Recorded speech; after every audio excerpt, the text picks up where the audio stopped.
Welcome to exam विवेचना। तो दोस्तों, जैसा कि आप सभी को विदित है, आज यूजीसी नेट के द्वारा हिंदी नेट के विषय की परीक्षा को कंडक्ट किया गया था। ठीक है, तो जो यहाँ पर जितने भी प्रश्नों का मूल्यांकन आपके साथ करेंगे, ये स्मृति पर आधारित है। पूरे प्रश्न नहीं हैं। जो बच्चों के द्वारा, एस्पिरेंट के द्वारा जो बताए गए हैं, वो आपके साथ में साझा करूँगा।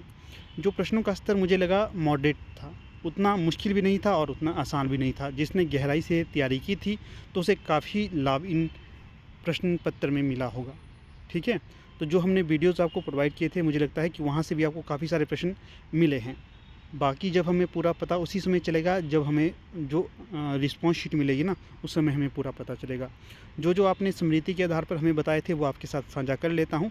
बाकी जिन्होंने परीक्षा दी थी वो भी कमेंट करके बता सकते हैं कि कौन कौन से प्रश्न किस तरह के पूछे गए थे। तो देखिए, तो यहाँ पर जो पहला तथ्य हमें मिला है कि परीक्षा गुरु उपन्यास का क्रम पूछा था।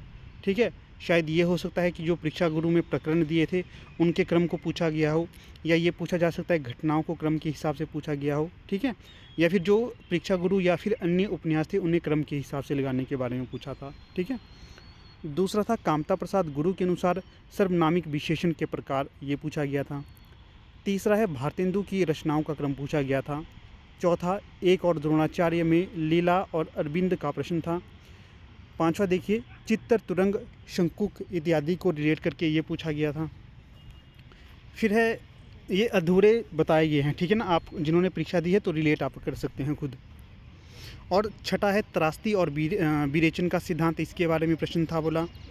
सातवें में बोला है पूर्वी हिंदी से संबंधित एक प्रश्न आया था। पूर्वी हिंदी से संबंधित एक प्रश्न आया था। मार्क्सवाद पर मिलान वाला प्रश्न था। और 9वें में कहा गया है कि बकरी नाटक से कथन मिलाने के लिए कहे गए थे। और कहानियों में भी गैंग्रीन की पंक्तियाँ कही गई थी कि गैंग्रीन की कहानियों की पंक्ति कौन कौन सी हैं। पत्रिकाओं से भी एक प्रश्न आया था कि उदंत मार्तंड वाली पत्रिका से एक प्रश्न आया था।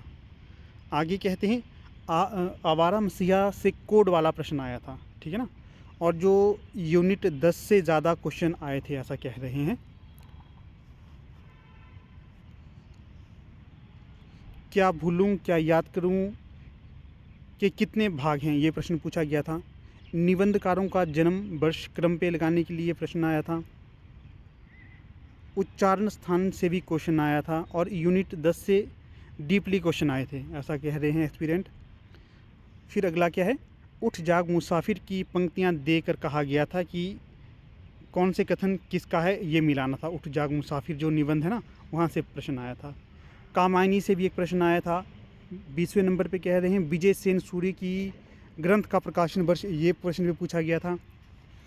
जो आवारा मसीहा जो जीवनी है, वहाँ से भी दिशा की खोज किसके अंतर्गत है, ये पूछा गया था। नाटक है ध्रुव स्वामिनी, उसके कथन पूछे गए थे। शेखर एक जीवनी से प्रश्न आया था। कंकाल इरावती में विधा का बताना था। राग दरबारी से भी प्रश्न पूछा गया था। माटी की मूर्ति यहाँ से आया था। हरिवंश राय बच्चन की आत्मकथा कितने भागों में है। कमली किस रचना की पात्र है। सुदामाचरित किसकी रचना है। निराला की शक्ति पूजा से भी प्रश्न आया था। नाखून क्यों बढ़ते हैं, यहाँ से भी प्रश्न आया था। देखिए, जो मैंने जल्दी में यहाँ पर आपको ये सारे बता दिए, इस तरह के कुछ क्वेश्चन थे जो झलक आपके समक्ष लाया।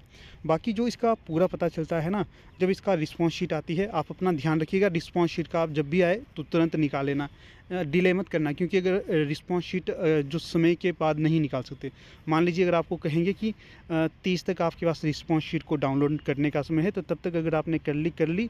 अन्यथा वो अगर एक बार समय डेट ख़त्म होगी तो आप फिर से नहीं निकाल पाओगे। ठीक है ना, तो रिस्पॉन्स शीट को ज़रूर निकालना, आंसर की चेक करने के लिए आपको काफ़ी फ़ायदेमंद होती है। इसी के साथ साथ आगे जो आपकी कोई परीक्षा होगी, चाहे नेट की हो, असिस्टेंट प्रोफेसर की हो, पीजीटी की हो, कोई भी परीक्षा हिंदी साहित्य से संबंधित होगी ना, तो वहाँ पर आपको रिवीजन के लिए काफ़ी महत्वपूर्ण हो जाएंगे ये क्वेश्चन पेपर। ठीक है, अगर किसी को कोई दिक्कत हो निकालने के लिए तो आप बता सकते हैं, तो हम मदद करेंगे आपको निकालने के लिए। ठीक है, तो मुझे पूर्ण आशा है कि आप सभी का ये परीक्षा का जो भय था दूर हो गया होगा। काफ़ी अच्छा आपका परीक्षा का ये परिणाम भी होगा, मुझे ऐसा लगता है। बाकी कमेंट करके आप अपनी प्रतिक्रियाएं ज़रूर दे सकते हो। इसी के साथ देखिए, अगर अभी तक आप हमारे टेलीग्राम और व्हाट्सएप ग्रुप्स के साथ नहीं जुड़े हैं तो उनके साथ भी जुड़ सकते हो। लिंक आपको डिस्क्रिप्शन बॉक्स में दे दिए गए हैं। स्टडी मैटर वहाँ पर आपको समय समय पर सेंड किया जाता रहता है। ठीक है, तो चलिए फ़िलहाल यहाँ पर अपनी वीडियो का समापन कर लेते हैं। आप लोग वीडियो के अंत तक बने रहे, इसका बहुत बहुत धन्यवाद। जय श्री कृष्णा।